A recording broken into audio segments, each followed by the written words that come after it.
Fala moçada, tudo bem com vocês? Sejam muito bem-vindos e bem-vindas ao Escuta Aqui, o podcast do Sanarflix.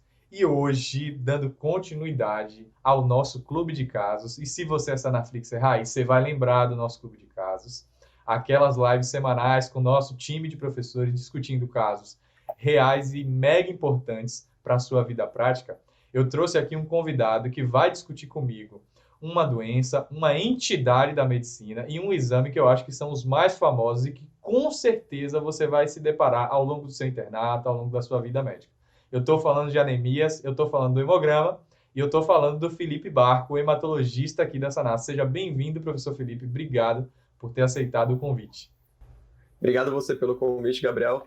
Estou bem feliz de estar aqui. A gente vai discutir, entender bastante coisa sobre o hemograma e sobre essa anemia que esse caso vai trazer para a gente, para todo mundo perder o medo de olhar o hemograma.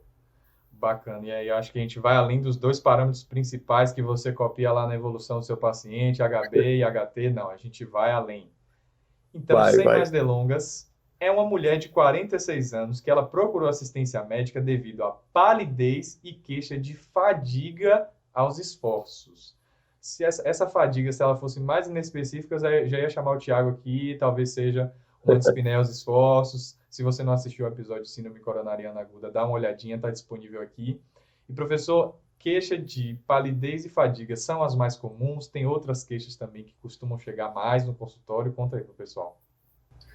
No caso de anemia, quando você tem um paciente que tem uma queixa de anemia, as queixas mais prevalentes mesmo é essa. O paciente chega mais por fadiga. Ele começa a perceber que as atividades da vida diária ele não consegue fazer do mesmo modo que ele fazia antigamente.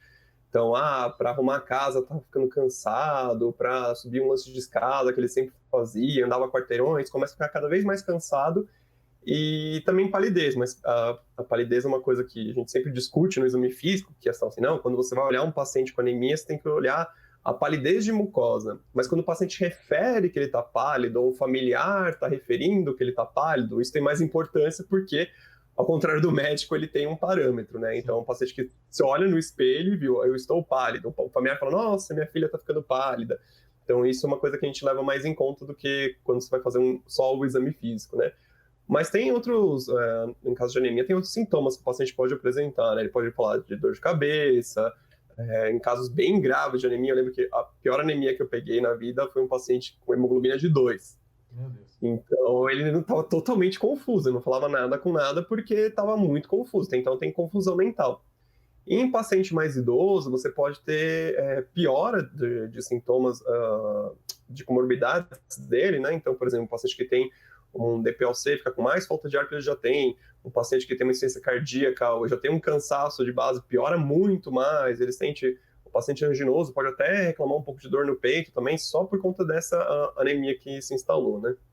Então também tem isso, outra coisa pode parecer que é uma piora das comorbidades que o paciente já apresenta.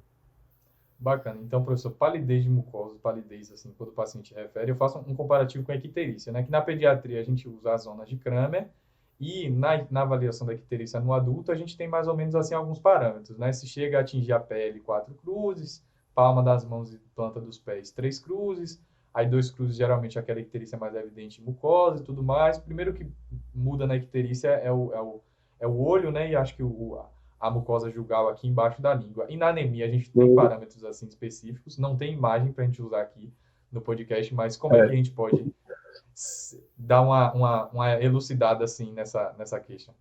No caso da anemia fica uma coisa, o geral é bem subjetivo, né? Porque a gente sempre coloca aquela anemia de 1 cruz a 4 cruzes, né? Tem algumas tabelas que você pode encontrar em algum outro discussão de literatura, em algum outro livro, mas já mostraram que não tem nenhuma correlação com realmente o nível de hemoglobina do paciente ou quão pálido ele está, né? O que a gente fala para olhar a mucosa, porque a mucosa a gente consegue determinar uma palidez bem mais específica do que cor de pele, ainda mais com as diferentes etnias que a gente tem aqui no país. Uhum. Mas então, e também pela própria facilidade de obter um hemograma, às vezes o paciente já chega com o hemograma para você, então esses parâmetros de comparação assim não são muito utilizados na prática mesmo. Agora um parênteses aqui, professor, não tem exame físico dela, eu considero normal, né? Isso, a gente vai considerar que o exame físico a gente pode falar que realmente que tem essa alteração de palidez de mucosas, que ela de queixo e só. Então, pessoal, essa paciente chegou com essa queixa, uma paciente de 46 anos, referindo palidez e uma queixa de fadiga aos esforços. Ao exame físico, além do que ela já referiu, não observamos nenhuma alteração. Quais alterações, professor, de exame físico poderiam ser apresentadas por essa paciente além da palidez? A gente tem alguma coisa que tem que ficar assim com a orelha em pé para diagnosticar, para ajudar no diagnóstico? Então, aqui quando a gente vai fazer o exame físico do paciente, tem alguns sinais que podem até determinar a etiologia da anemia para a gente, né? Então, quando o paciente chega tem aquela lesão no canto da boca, que todo mundo fala que é a boqueira, né? Aquele índice angular, que é uma lesão que fala mais a favor de anemia carencial, então deficiência de ferro, vitamina B12, ácido fólico. Tem também a unha em forma de colher também, que é mais específico de anemia ferropriva, né? A glossite, né, que é o aumento do tamanho da língua, que tem relacionado também com anemia, por exemplo, anemia megaloblástica, o paciente pode ter glossite. Então, tem algumas coisas que a gente pode procurar. E tentar também procurar, tudo bem que a gente aqui tem um viés que a gente já sabe que é uma anemia, né? Sim. Mas no exame físico, se além disso o paciente tiver, você já está suspeitando que é um paciente anêmico, encontrar, por exemplo, linfonodomegalia, hepatoesplenomegalia, e aí, por exemplo, petequia no corpo, e você falou, opa, tem mais alguma coisa errada, já estamos passando para a parte de hemato maligno, né? Não é só uma anemia, pode ser uma doença hematológica maligna, uma leucemia, algum distúrbio de coagulação envolvido também nesse quadro. Então, é o exame físico completo, mas tem algumas nuances assim que vão te ajudar. Não fecha o diagnóstico porque não são tão sensíveis e específicos, mas te ajudam a já pensar qual que vai ser a etiologia da anemia desse paciente. E eu pulei para o exame físico, mas acho que no interrogatório sistemático tem algumas coisas que a gente pode ver também, né, professor? Se tem histórico de perda, se tem alguma situação, se tem alguma doença de base, quais coisas que a gente tem também que ficar alerta. Então, tipo, o histórico do paciente também é importante, né? Algumas coisas que o paciente pode relatar. Tem algumas anemias que a gente sabe que é por origem de nutricional. Então, a gente tem que perguntar o histórico dietético do paciente. Então, o paciente, por exemplo, ele é vegetariano. Então, se ele é vegetariano, você já pensa, pode ser uma deficiência de vitamina B12, porque a vitamina B12, a principal origem são dos alimentos que vêm dos animais. Então, leite, carne, peixes, derivados. Então, se ele não come isso, pode ter desenvolvido. O paciente está fazendo uma dieta maluca, sem acompanhamento médico, sem acompanhamento da nutricionista. Então, a gente já pensa em deficiência de ácido fólico. O paciente não está comendo folha verde, não está comendo os alimentos que têm o ácido fólico também. Então, acaba desenvolvendo essa, que também é uma anemia megaloblástica. Na anemia ferropriva, a forma por carência de nutricional é muito, muito mais raro do que as outras causas, né? Que a gente vai discutir, acho que um pouco mais para frente, para não dar muito spoiler desse caso. Mas tem que ter antecedente pessoal do paciente também para ver causa desabsortiva. Então, ele fez uma cirurgia bariátrica. Que tipo de cirurgia ele fez? Então, mexeu no jejum, mexeu no ilho, pode ser algum lugar que não está absorvendo algum nutriente, então isso está causando essa anemia carencial no paciente. Então, é um outro dado importante também. As medicações que o paciente toma, porque algumas medicações podem levar a deficiências, então, deficiência de ácido fólico, deficiência de vitamina B12, então quem usa, por exemplo, quem faz uso crônico de omeprazol, tem uma maior chance de desenvolver deficiência de vitamina B12, né? Acho que de antecedente pessoal, acho que isso é o mais relevante mesmo. Você fez alguma história de cirurgia mesmo, medicação, e obviamente, né, é que histórico familiar, né? Se a gente está falando de um paciente que tem uma anemia, por exemplo, microcítica importante na família, você já sabe que tem, por exemplo, talassemia, você já fecha um diagnóstico muito mais facilmente, né? Mas as causas adquiridas de anemia, eu acho que essa daqui é a parte mais relevante da gente lembrar quando está fazendo a anamnese do nosso paciente. E você vê que a anemia é tão legal que a gente só falou o que ela tem, não trouxemos os dados e a gente já discutiu tanta coisa, né? E tem outro dado aqui que é muito importante. Idade, professor. É uma mulher de 46 anos. É diferente se fosse um jovem, se fosse um paciente que chegou no PS com a crise de dor aguda, que a gente pensa, principalmente aqui na Bahia, que a gente é mais endêmico, né? Falcemia. Mas aí, numa mulher de 46 anos, o que é que a gente pensa mais? O que é que a gente pode pensar em descartar? A idade dela é uma coisa que a gente já começa a pensar, então, 46 anos vai ficar no meio termo, tem que ver ainda se ela tem menstruação. Então, porque uma das causas de anemia, principalmente da anemia ferropriva, são perdas. Então, a gente vai pensar numa mulher em idade fértil se ela tem perda de sangue devido à menstruação. Então, se ela tem alguma alteração menstrual. Então, no interrogatório, no exame físico de um paciente do sexo feminino, é importante perguntar, a senhora ainda tem fluxo menstrual? Como é que está esse fluxo? Ele sempre foi assim? Está aumentado? Aumentou frequência? Aumentou duração? Para ver justamente se não tem até uma causa de anemia. Então, até na hora de a gente investigar, também fazer investigação ginecológica dessa paciente. Agora, se é uma mulher que já está na menopausa, então a gente vai perguntar se ela está tendo alguma outra característica de perda de sangue. Então, o paciente está tendo, por exemplo, perda de sangue pelas fezes, está tendo melena, está tendo fezes escurecidas, tem algum episódio assim que ela relata de perda de sangue. Então, quando a gente pensa em um paciente que os homens, né, e mulheres que pararam de menstruar também, que estão fora da idade fértil. Então tá, uma mulher de 46 anos, a gente discutiu já a história dela, é uma paciente que vem lisa e apenas com essa alteração de exame físico, sem histórico de doença, sem histórico familiar, de doenças de caráter heredofamiliar, né?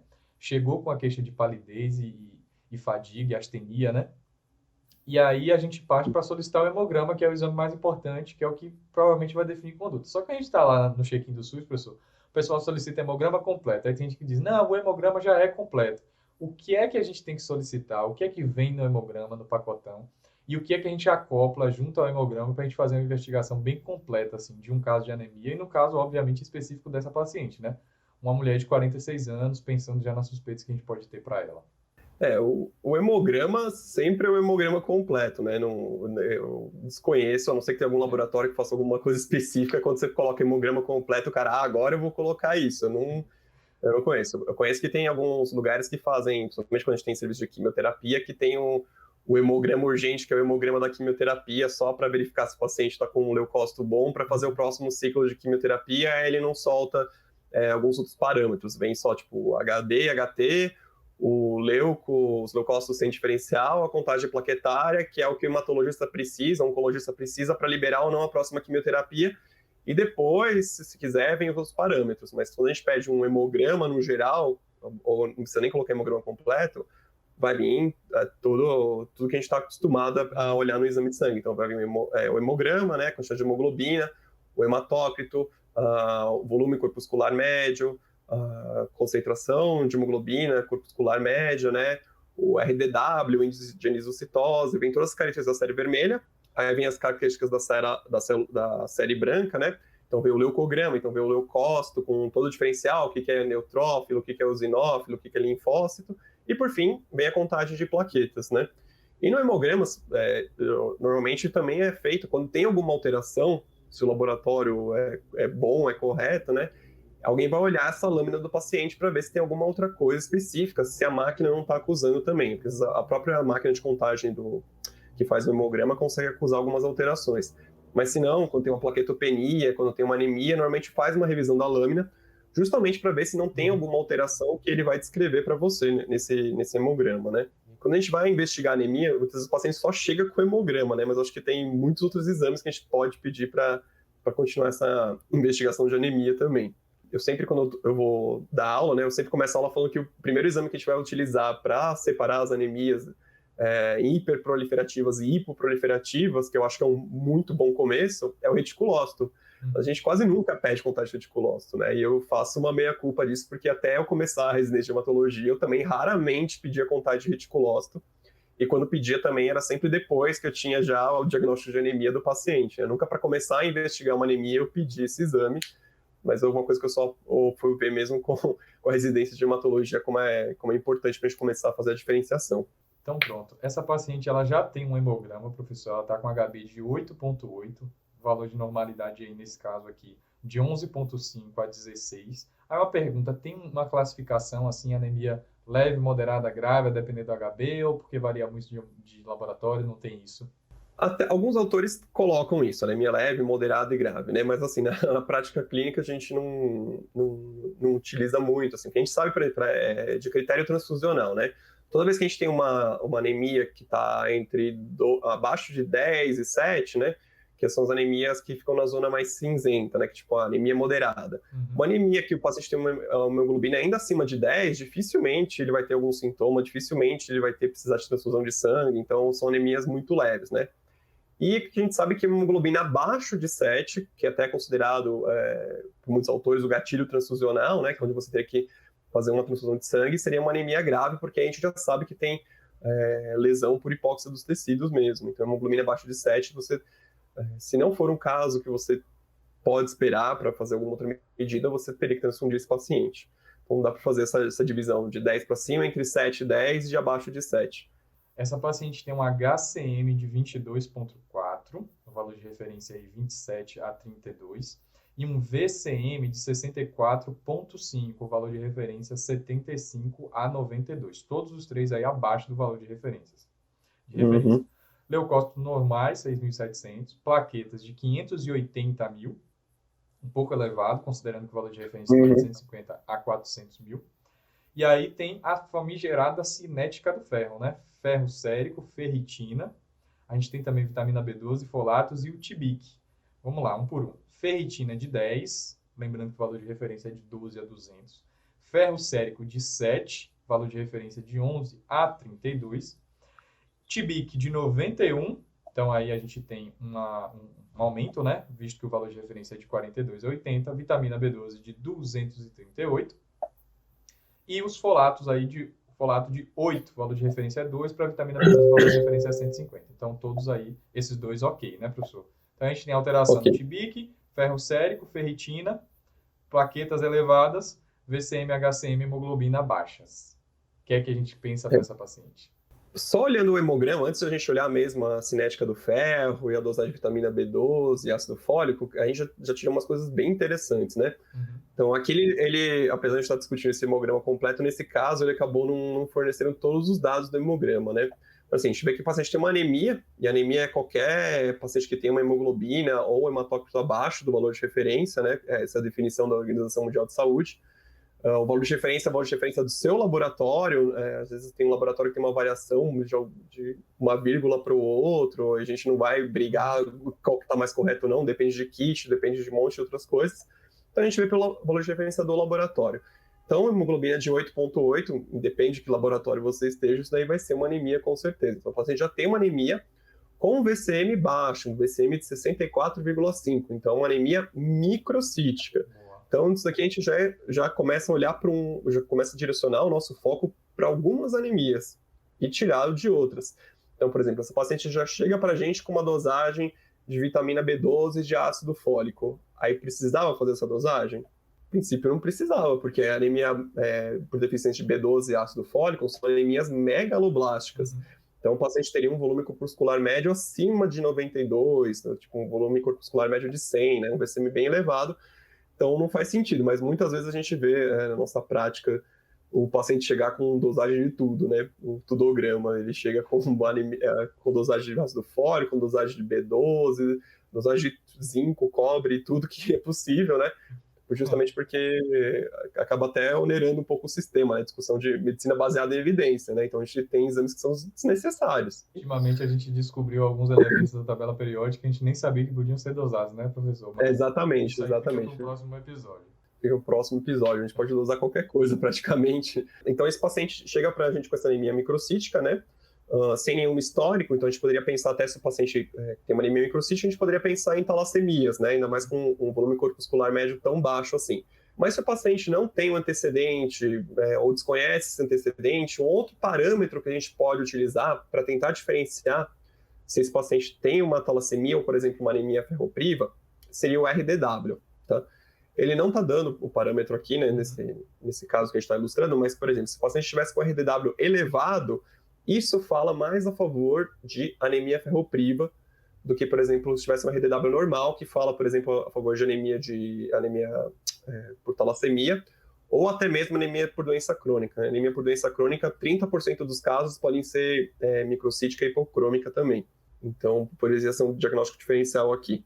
Então, se os pacientes chegassem para você com RDW elevado, eu já falaria, olha, provavelmente não é uma talassemia, porque talassemia tem esse índice de anisocitose normal. Você entende o que o RDW significa no hemograma? Eu ia perguntar agora, professor, mas eu acho que o RDW, assim, trocando em miúdos, ele mede a variação do tamanho das hemácias, certo? É isso, é basicamente isso. É como você chegar na sua sala de aula e ver mais ou menos o tamanho médio de todo mundo, e faz de conta que você você é a média da sala. A sua sala tem como mediana de altura a sua altura, você é o cara médio. Então, se o RDW desse paciente, por exemplo, for de 12%, e a sua sala são as hemácias, então a variação de você para o indivíduo mais alto da sua turma de 12% e para o mais baixo de 12%. Então você é o que está na média, esse é o índice de anisocitose. E aí quando ele aumenta, por exemplo, quando vem, por exemplo, as crianças de 9 anos visitar a sua faculdade, porque elas querem entender como é que são os métodos de informação. Aí entra um monte de criança com menos de 1 metro de altura, e aí já a pessoa que vai ser a mediana vai ser outra, e aí o RDW aumenta, porque a altura dele em comparação com uma criança muito pequena e o jogador de basquete da sua sala vai ser muito maior. Então isso que é o índice de anisocitose, a variação do tamanho das hemácias. É o que acontece, por exemplo, na anemia ferropriva, por quê? Porque qualquer ferrinho que tem, você produz uma hemácia normal, e aí falta ferro, você começa a soltar a hemácia microcítica. Uhum. E na talassemia isso não acontece por quê? Porque todas as hemácias são microcíticas na talassemia. Então a diferença entre elas ainda é, porque a gente não está calculando isso baseado no tamanho, é a diferença entre elas. Então se a gente for na sala dessas criancinhas pequenas que têm 9 anos, ou pode ser que seja um RDW que nem seria o da sua sala, de 12%. Por quê? Porque a diferença entre o tamanho delas é muito pequena também. Então, uma coisa que a gente tem que ter em mente quando pensa o que significa o índice de anisocitose desse paciente. E aí é que entra a importância dos reticulócitos, né, professor? Porque os reticulócitos também medem, de certo modo, assim, quer dizer, não igual o tamanho, proporção, assim, a diferença, mas em relação à juventude das hemácias, certo? Ele mede quanto de hemácias jovens estão na circulação e isso vai se refletir como se fosse a resposta da medula óssea frente àquela anemia. Então, quando a gente vai estudar anemia, eu sempre gosto de separar o que é anemia hiperproliferativa de hipoproliferativa. Então, se o paciente tem uma anemia e essa anemia está com reticulócito elevado, então quer dizer que a medula óssea está reagindo frente àquela anemia. Então, está tendo uma destruição periférica, alguma outra coisa. O problema não é na fábrica, tanto que a fábrica, está vendo que está tendo pouca hemácia, começou a aumentar a produção.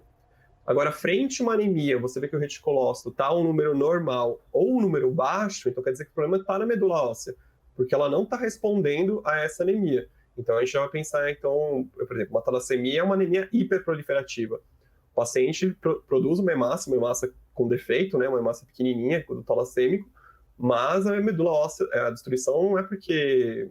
na anemia não é por causa que a medula óssea não está reagindo, ela está produzindo hemácia com defeito e essa hemácia é destruída precocemente. Mas aí ela reage e começa produzindo mais. Agora, anemia ferropriva, não. Anemia ferropriva, anemia por deficiência de B12, ácido fólico, são anemias hipoproliferativas, porque não está chegando produto na fábrica para você conseguir produzir alguma coisa. Então, não está chegando ferro, não está chegando vitamina B12, você tem uma diminuição na produção das hemácias, e isso, então, que vai basicamente levar à anemia. Bacana. Então, a gente tem HB baixo, HCM baixo, VCM baixo, leucócitos normais. E tem plaqueta, professor. Essa plaqueta aqui quer dizer alguma coisa para a gente, esse nível de plaquetas elevado? Então, na anemia, quando você encontra uma alteração nas plaquetas, você pode, às vezes, pensar já, por exemplo, em plaqueta elevada, você pensa em anemia ferropriva, porque a gente sabe que quando você tem anemia ferropriva, você tem um estímulo da medula óssea que acontece para suprir, que acaba confundindo um pouco a produção da medula e ela começa a aumentar a produção de plaquetas. Então você pode ter plaquetose na anemia ferropriva, que é corrigido apenas tratando a ferropenia desse paciente. Então às vezes você até chega assustado, você já começa a pensar, nossa, chegou um paciente aqui com anemia e uma plaqueta de 700 mil, 800 mil, será que tem uma trombocitemia essencial? Já vai pensando na parte maligna e não, na verdade o paciente só tem uma anemia ferropriva, que você corrigindo o ferro desse paciente vai melhorar. Então, que esse paciente aqui tem um hemograma que está falando a favor realmente de anemia ferropriva por causa desse aumento de plaquetas. Agora, momento orelhado aqui, professor. É verdade que plaqueta a gente só deve se preocupar quando está muito elevado, tipo assim, acima de 1 milhão ou um nível assim de 600, 700 mil, a depender do contexto, a gente já fica esperto. Principalmente eu sempre converso com meus colegas que a plaqueta para hematologista precisa mexer muito para a gente se emocionar, né? Tanto para cima quanto para baixo. Às vezes você chega... o paciente tem 101 mil de plaquetas. Eu, tá normal, tá tudo bem. Tá para operar o sistema nervoso central, tranquilo. E a mesma coisa com esse nível de plaqueta. Então, se você chega num hemograma para mim, mesmo sem anemia, e o paciente tem 580 mil plaquetas, você fala, isso aí tá doente, tem trombocitemia essencial. E a gente tem que lembrar sempre que a gente trata o paciente não o exame, né? Então, se ele não tem nenhum sintoma, nada, a gente vai acompanhar esse paciente, repetir o hemograma, porque tem um monte de coisa que pode causar elevação de plaqueta. Pode ser um quadro infeccioso, pode ser até mesmo um pouquinho de anemia, pode ser até mesmo alguma alteração laboratorial totalmente inespecífica que vai sumir no hemograma.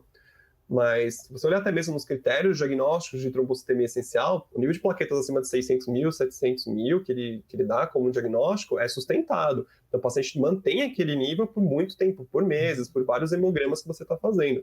Então se você não está sustentado, você não teria problema. Mas o problema, basicamente, de plaqueta muito elevada, que o pessoal fala até de acima de 1 milhão, é porque assim, até 1 milhão de plaquetas, você está preocupado basicamente com trombose. Então, porque você tem muita plaqueta. Acima de 1 milhão, você está preocupado com trombose e com sangramento. Por mais paradoxal que seja, acima de 1 milhão de plaquetas, você já começa a ter uma disfunção plaquetária. Então, esse paciente tem risco de sangramento, porque realmente essas plaquetas, apesar de você ter 1 milhão delas, né, não estão funcionando muito bem. Então, por isso que tem essa preocupação, tanto de efeito trombótico, até mesmo com essa parte de sangramento acima de 1 milhão. Então, aqui a gente acabou de concluir que, assim como a mãe se preocupa muito quando o filho está alimentado, o anestesista se preocupa muito com plaqueta. Eu acho que é isso, né? E ó, o anestesista o Eduardo falando aqui que não. Tem que emocionar, né? Tem que emocionar. Não, se você olhar, é uma coisa que eu sempre recomendo, ler o guia de uso de hemocomponentes do Ministério da Saúde, que é gratuito, é só procurar na internet que você acha ele. Ele é muito bem feito e ele fala direitinho a parte de plaquetas, qual o nível de plaquetas você tem que ter para os procedimentos, né, na parte de plaquetopenia. E você se assusta até, como assim, uma biópsia hepática, 50 mil plaquetas está tudo bem? Porque foi o que os estudos mostraram. Tudo bem que depende da habilidade do cirurgião, né? Talvez se você for colocar isso na mão de um residente, você queira umas 70 mil plaquetas, tudo, tem sempre isso, né? Mas um cirurgião experiente com 50 mil plaquetas poderia fazer vários procedimentos, até mesmo uma laparotomia exploratória, é o que os estudos mostram. Se deixar o cirurgião bota na sala até sem plaqueta, amigo. O anestesista é um o anestesista que não vai, é sempre essa briga mesmo. Bom, e aí a gente passa para a famigerada cinética do ferro, né? Que aqui a gente tem ferritina, ferro sérico e o TBIC, né? Que é a capacidade de ligação do ferro. Me corrija se eu estiver errado. Isso. Tem algum outro exame que está faltando aqui? Eu lembro que eu acho que tinha 4, posso estar enganado.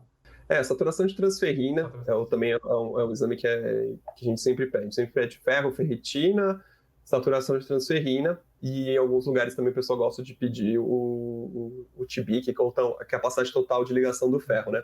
Esse exame, na verdade, só um parênteses do TBIC, ele é feito para você ter como dosar a ferritina, a transferrina do paciente, né? Porque a gente dosa a saturação da transferrina, mas não a quantidade de transferrina. Como dosar a transferrina laboratorialmente é muito caro, a gente faz esse cálculo, a gente dosa indiretamente através desse cálculo da capacidade total de ligação do ferro. Então é a mesma coisa, se a capacidade total de ligação do ferro está aumentada, é porque a gente tem muita transferrina. Basicamente por isso que a gente usa o TBIC. Da cinética do ferro, a gente faz uma análise sistemática, a pessoa tem algum desses que a gente olha primeiro e diz assim, a gente primeiro tem que olhar o ferro sérico ou a ferritina.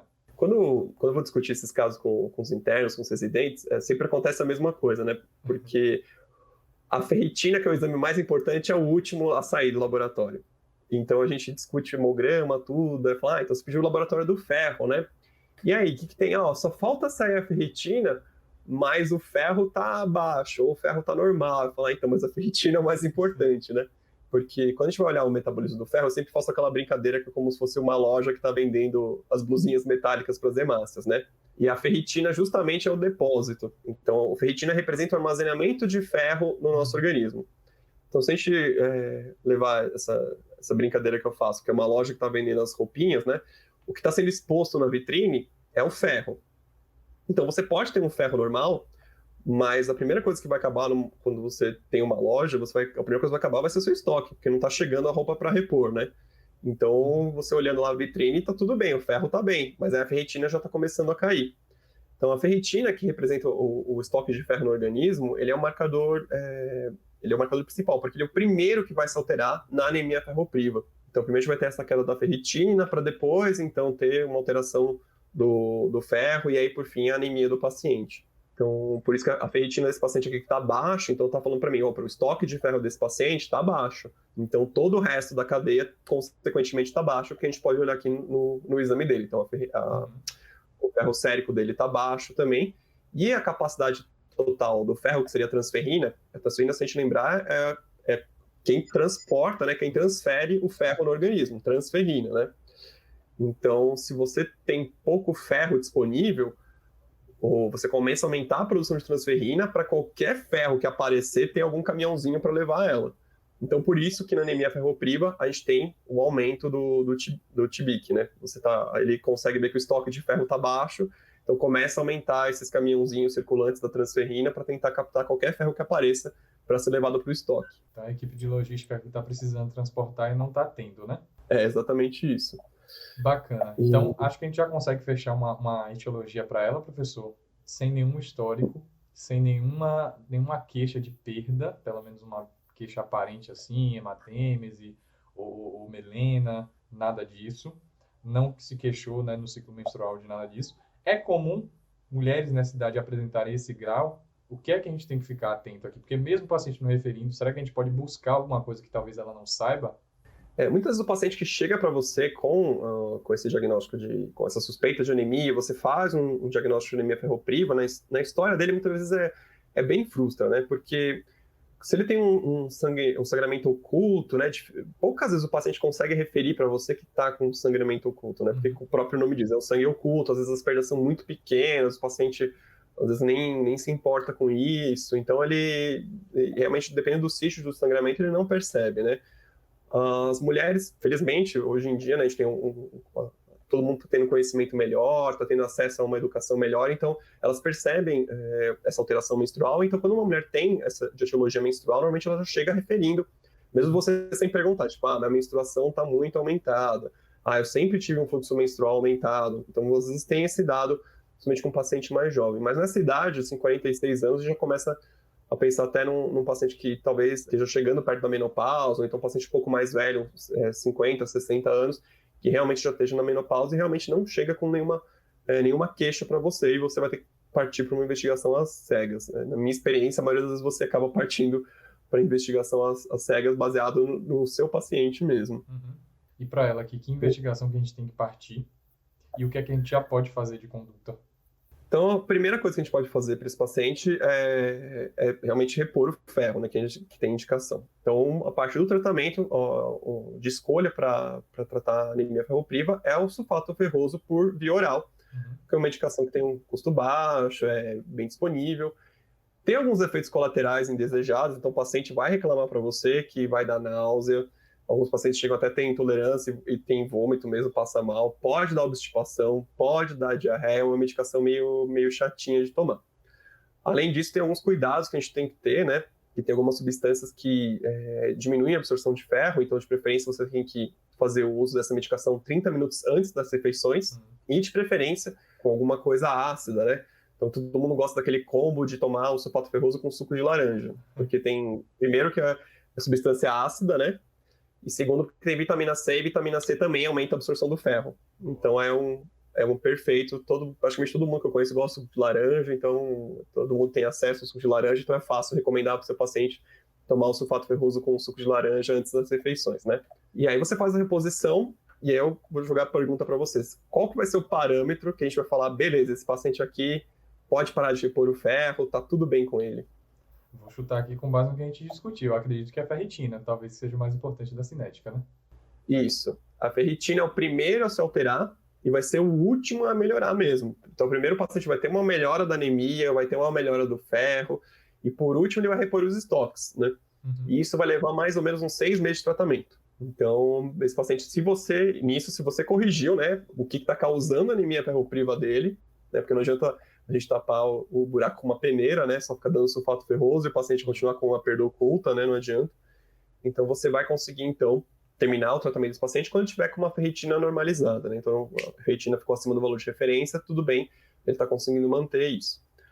Agora, para os pacientes que fazem o uso dessa medicação e não dá certo, ou quando o paciente tem como causa de anemia ferropriva uma causa desabsortiva, então, um paciente que fez uma cirurgia bariátrica, um paciente que tem uma ressecção intestinal, ou um paciente que não tomou medicação direito, um paciente que teve intolerância ao sulfato ferroso, e aí você vai partir, então, para a reposição de ferro intravenoso também, que é a parte que tem faz uma reposição mais rápida, né? Os estoques são refeitos mais rápidos com reposição intravenosa, e o principal efeito colateral que alguns pacientes têm, que é o mais grave, seria uma reação anafilática mesmo ao ferro, né?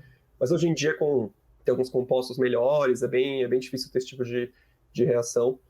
E você pode utilizar como primeira linha para um paciente que você tem uma certa pressa realmente para repor esses estoques de ferro em vez do sulfato ferroso. Mas normalmente começa com via oral e depois, se tiver algum problema, a gente passa para intravenosa. E como que fica o processo de decisão de uma reposição intravenosa? É só para paciente grave, paciente que está com muita repercussão, ou tem algum outro critério? Depende justamente do que você pretende fazer com esse paciente. Então, se é um paciente que pode esperar, um paciente que não tem queixas, que você sabe a etiologia da anemia, que não vai fazer nenhum procedimento, que não tem muitos sintomas, você pode repor por via oral. Agora, se é um paciente que chega, que você sabe que ele vai ter que fazer um procedimento em pouco tempo, um paciente que você tem pressa para repor, que você já sabe que vai ter dificuldade de uso dessa medicação por qualquer outra comorbidade que ele tenha, por exemplo, uma intolerância gástrica já que ele tem, um paciente que tem alguma alteração psiquiátrica, que você sabe que a reposição de medicação via oral não vai funcionar, então os colegas preferem também fazer por intravenoso mesmo. Em alguns casos, até pacientes que vão, por exemplo, um paciente que é contra a transfusão de sangue, né, um paciente que tem essa testemunha de Jeová e vai fazer um procedimento que seria o ideal, ele tem um nível de hemoglobina mais alto, você poderia indicar a reposição de sulfato ferroso intravenoso para ter uma reposição mais rápida mesmo, para ele conseguir fazer esse tipo de procedimento. E, professor, mulher de 46 anos, a gente repôs. Primeira conduta, a gente vai investigar, vai encaminhar para alguém, vai solicitar alguns exames adicionais e quais? Então, num paciente adulto, a primeira coisa que a gente faz a paciente é uma mulher em idade fértil, ainda tem menstruação, ela tem queixa, você pode mandar então para uma avaliação no ginecologista para ver se está tudo certo. Se ela não tem queixa, uma paciente que vai regularmente no ginecologista, você confia nessa paciente, então você não precisaria mandar ela para uma reavaliação, né? Porque nessa parte ela estaria já bem cuidada, né? Aí a gente vai para a segunda causa, né, que são nos homens e nas mulheres mas que já passaram da idade fértil, né, que seria sangramento do trato gastrointestinal. Então você também procura queixas nesse paciente. O paciente tem queixa de dor de estômago, tem queixa de vez em quando eu sinto uma queimação, ou então não, ele tem alteração do hábito intestinal, referiu que talvez tenha sangue oculto nas fezes, aí você vai partir por uma colonoscopia ou então por uma endoscopia. E dependendo do resultado, se for negativo, você faz o outro. Então, fez uma colonoscopia, veio negativo, você pode pesquisar com uma endoscopia. Lembrando que nem sempre você vai conseguir achar a etiologia da anemia com esses métodos, porque tem uma parte do intestino que eles não alcançam, né? Sim. Então, tem uma parte do nosso intestino, intestino médio, que ele não vai alcançar, só se você realmente utilizasse uma cápsula, realmente fizesse esse exame, né, que você engole aquele comprimido que é uma câmera e ele realmente vai tirar foto de todo o trajeto e aí você conseguiria, se você tem acesso a esse tipo de exame, fazer um diagnóstico melhor de qual que é a origem desse sangramento oculto, né? Para quem está ouvindo até aqui, a gente discutiu isso no podcast de HDA, no episódio com o Diego Brandão. Ele falou bem assim que tem até uma coisa que eu não sabia, né? Hemorragia digestiva alta, hemorragia digestiva baixa e hemorragia digestiva média. Então, exatamente. Você viu que tinha só HDA, HDB, tem HDM para você saber também. Pronto, professor. Então, solicitar ou colono ou endoscopia, algum preferencial? Você vai escolher preferencialmente pela queixa do paciente e também pelo tipo do paciente, né? Se o paciente não tem queixa nenhuma, o paciente que você conversa não tem nada, mas ele é idoso e aí a gente fica com a pulga atrás da orelha pensando em sangramento por um câncer coloretal, que tem uma incidência maior nessa população, acima de 60 anos, né? Então, mesmo o paciente não tendo queixas, então a gente prefere começar pela colonoscopia justamente para ver se isso daqui não é a primeira manifestação de uma neoplasia. Então, já vi caso que realmente começou com uma anemia, fez colonoscopia e fez diagnóstico de um câncer que o paciente ainda não tinha sintomas, né? Não tinha nenhum tipo de alteração de hábito intestinal, nem pega no estágio um pouco inicial, então tem um prognóstico melhor. Então, é por isso que eu sempre faço essa propaganda, tipo, sempre investigue a causa da anemia. Nunca aceite que a anemia é normal, né? Se algum dia alguém chegar para você e falar, essa anemia é porque ele é idoso, por favor, não. Investigue a causa dessa anemia. E aí, professor, tem também um exame que até, não sei se é polêmico, mas o tal da pesquisa de sangue oculto nas fezes. É rotina, você solicita, não, parte só para a coluna mesmo, tá bom? Para sangramento é um exame que, na verdade, assim, o sangue oculto nas fezes a gente usa muitas vezes, na verdade, para decidir qual paciente você quer fazer uma colonoscopia ou não, né? Mas é um exame muito ruim né? assim, para você conseguir ter... Porque ele não vai ter uma sensibilidade adequada, né? Você não vai conseguir excluir com certeza que esse paciente não tem nada. Então, como é muito melhor você já partir para colonoscopia, não perder tempo. Eu sei que realmente, entre fazer um sangue oculto nas fezes e fazer uma colonoscopia, o exame de sangue oculto nas fezes, o paciente, na teoria, não precisa fazer esforço nenhum, né? É só alguém pegar as fezes dele e analisar. Colonoscopia não, exame incômodo, tem sedação, tem um preparo super desconfortável antes, né? Então, complicação do exame e tudo, mas o ideal seria, então, para o paciente que você vai querer investigar, você pode pensar em alguma causa nessa região do trato gastrointestinal baixo, então já parte para a colonoscopia, o sangue oculto nas fezes, para você pensar, porque se vier positivo, você vai ter que fazer a colonoscopia de qualquer jeito. Uhum. E se vier negativo, você não vai ter certeza que você conseguiu excluir, então é melhor nem pedir. Então a gente viu uma mulher de 46 anos que chegou com a queixa, né, de fadiga e palidez. Investigamos o hemograma dela, a gente viu parâmetros baixos, a cinética do ferro alterada. Ela não trazia nenhuma queixa associada, a gente investigou extensivamente, ela não tem histórico familiar, não trouxe nenhuma queixa gastrointestinal, nenhuma queixa menstrual. A conduta para ela foi a reposição, né, professor, inicialmente, e aí a gente pensa na solicitação da coluna. Aí você discutiu a reposição oral e venosa. Aí para o pessoal, acho que a mais importante é saber a reposição oral, dose e como é. A gente já discutiu as complicações, mas qual que é a dose? Dose Então, e o objetivo, né? Quanto de hemoglobina a gente está buscando para essa paciente e como fica o segmento, de quanto em quanto tempo. para o nível de hemoglobina, né, para o segmento, esse paciente é um paciente que você pode acompanhar ambulatorialmente, né? Uhum. E você vai pedindo, na verdade, não só o hemograma para ele, mas você pedir todo o perfil de ferro conforme ele vai utilizando. No começo, né, você vai seguindo esse paciente uma vez por semana, depois você vai espaçando as consultas conforme você vai vendo a melhora realmente do perfil de ferro do paciente. Porque uma coisa importante é você entender a aderência desse paciente. Então, por exemplo, é um paciente que realmente está fazendo o uso correto da medicação, é um paciente que realmente está tendo uma melhora, porque senão você consegue, não adianta você dar o sulfato ferroso e mandar o paciente, vai melhorar daqui a 6 meses, você volta aqui daqui a 6 meses, então, com a ferritina e a gente vê se está tudo bem. Não, o que a gente utiliza, né, realmente, é uma visita mais precoce com esse hemograma e ver se a ferritina desse paciente já está começando a melhorar, se esse parâmetro do ferro comparado com o parâmetro inicial está melhorando, justamente para a gente ver se esse paciente está tendo uma adesão boa à medicação, porque senão a gente vai trocar. A gente pode ter outros preparos que têm menos sintomas, se o paciente tiver alguma queixa, ou então até mesmo partir para medicação intravenosa.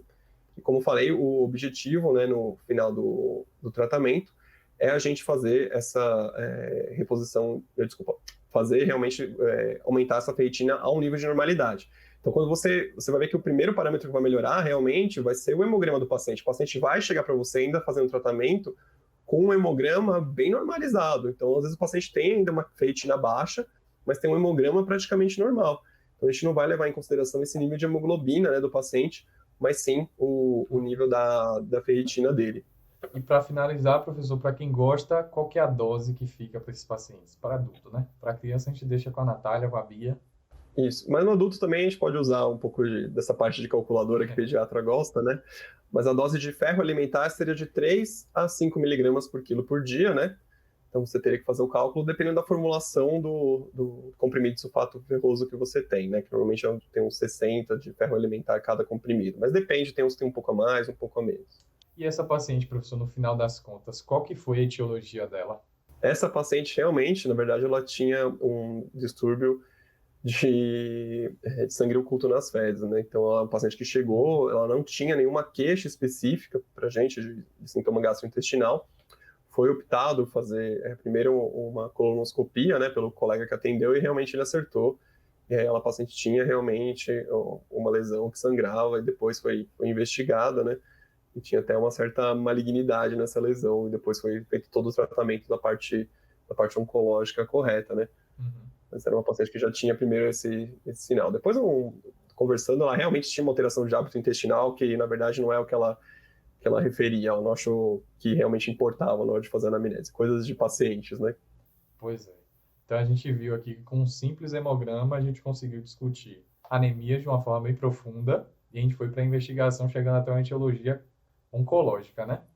Então, professor, acho que a gente finaliza aqui esse episódio. Muitíssimo obrigado por ter aceitado o convite aqui para participar. Primeira vez no podcast, professor, ou já participou? Primeira vez no podcast, espero que não seja a última. Não vai ser, porque sempre no final dos episódios eu estou fazendo convite. E aí, professor, o que é que a gente discute no próximo episódio? Olha, dúvida, tem muita anemia para discutir ainda, viu? Anemias Tem parte muita 2, anemia. outra coisa. Pode falar de plaqueta baixa, plaqueta alta, tem muita coisa para discutir ainda. Eu estou pensando agora em fazer um clube de casos com síndromes, né? Que a gente, quer dizer, anemia a síndrome anêmica, né? Mas, ou sintomas. O paciente chegou, caso de tal coisa. E aí a gente vai ver. Mas já está feito aqui o convite, a gente só vai acertar a data. Muito obrigado por ter aceitado e por ter discutido aqui com a gente. Hoje é sábado, gente, ó. O que é que o nosso time de professores faz para levar esse conteúdo para vocês? Gravei com o Rafael Góes. Para você que está assistindo no YouTube, estou com a mesma roupa. Gravei com o Rafael e agora gravando com o Felipe aqui de vermelho para representar o time das hemácias. Exatamente. Valeu, obrigado. Obrigado a você. Então, para você que está escutando até aqui, até a próxima. Muitíssimo obrigado pela audiência. Acompanhe todos os outros episódios que têm sido muito legais. São casos de vida real, casos de temas importantes que nosso time separou aqui para fazer essa discussão com vocês. Fechou? Esse é o Escuta Aqui. Um abraço e até a próxima. Tchau, tchau, professor. Tchau, tchau, galera.